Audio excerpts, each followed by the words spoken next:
Hey guys, so today I want to do a quick little video here, side-by-side comparison here, the iPhone 6 versus the Sony Xperia Z3, which is Sony's latest high-end smartphone here, and Apple of course, with their new iPhone 6, which are their latest iPhone.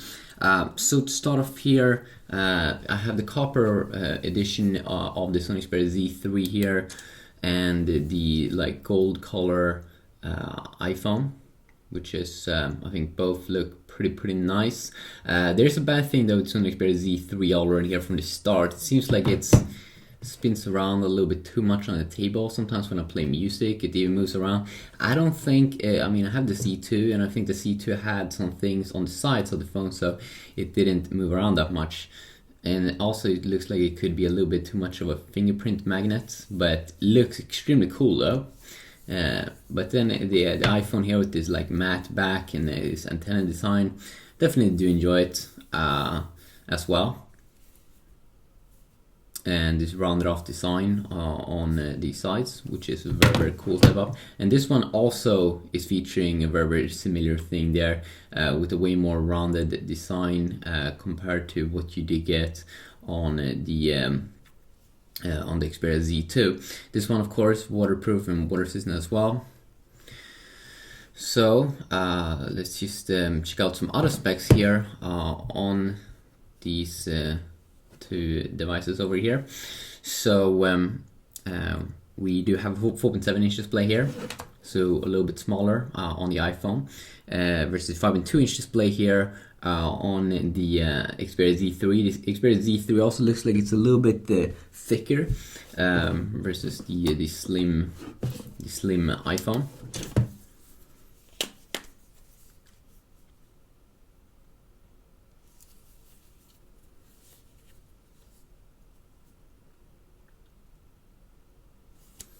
You can see both kind of like almost have like an inspired design. You can see this little charger thing here.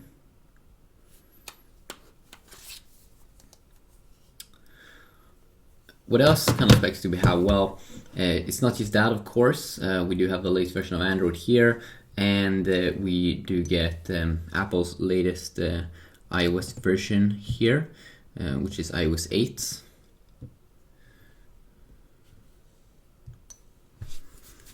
As you see here, about phone, iOS 8.0, Android 4.4.4.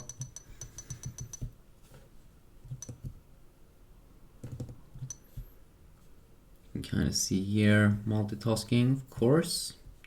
Close all, pretty nice.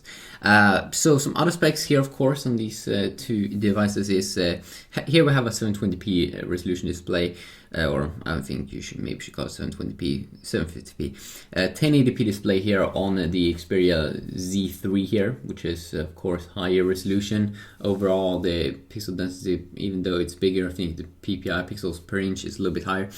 16 and 32GB variants of both these two devices.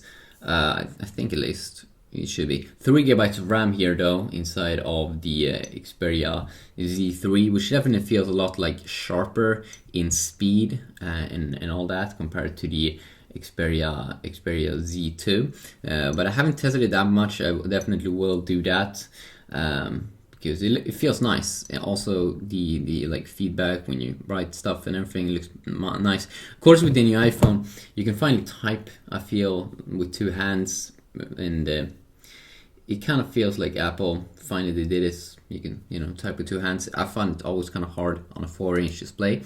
Touch ID should also be better here than to the previous iPhones. 8 megapixel camera though here, downside on the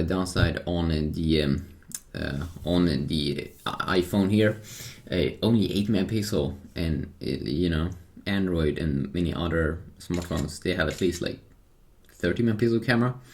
But then again, of course, it's not all about pixels. I mean, Apple have done some good things here. You can change exposure and stuff like that when you take pictures, and that's definitely a nice little thing there. But I mean, it shouldn't be no match here for Sony with this awesome 20 megapixel camera. I mean, I'm pretty sure it takes way better pictures. So that is definitely cool here on the Sony smartphone. Quad-core 2.5 GHz Snapdragon 801 inside of the Xperia Z3 versus dual core on but 4 GHz, which is a step up from older iPhones. Apple A8 chipset with the GPU GX, the PowerVR GX 6450 versus the Adreno 330 GPU here inside of the Z3. Which is what the most Android devices use nowadays. There's a big thing here on difference in battery life. 3,100 milliamps inside of the Xperia Z3, which is sounds extremely high compared to the only 1,810 milliamps that you do get on the iPhone 6. You can also see here it has a great power management app here where you can have a bunch of different modes. You can see how long battery life and stuff like that. Of course, the iPhone also has similar things. If we go into general, you see usage, battery usage. You can at least see what kind of apps that's using battery life. But I don't think it really has that good like power management as the Xperia phone has. So that could be interesting there. So definitely let me know if you want to see specific comparisons like in games and stuff. This was just an overall little look here on different things. Of course, there's a lot of things to go over, but some people just want to have a quick little look here on the specs and everything. And maybe they could decide from that which is their favorite device. You can also see this one has like a little like almost looks a little bit, this glass goes off like on the sides, so it could create like a cool effect when you're close to sun or a light source. So definitely let me know what you want to see on these two devices. Both are very, very great devices. I have to test them more though to get a better feel of them because I just recently got both. But very, very cool, and hopefully you did enjoy these two devices over here, and definitely let me know which one here is your favorite. Of course, big selling points here for the Sony device, of course, is that it's water resistant and like dust resistant. That's something that's definitely pretty awesome. So yeah, peace out.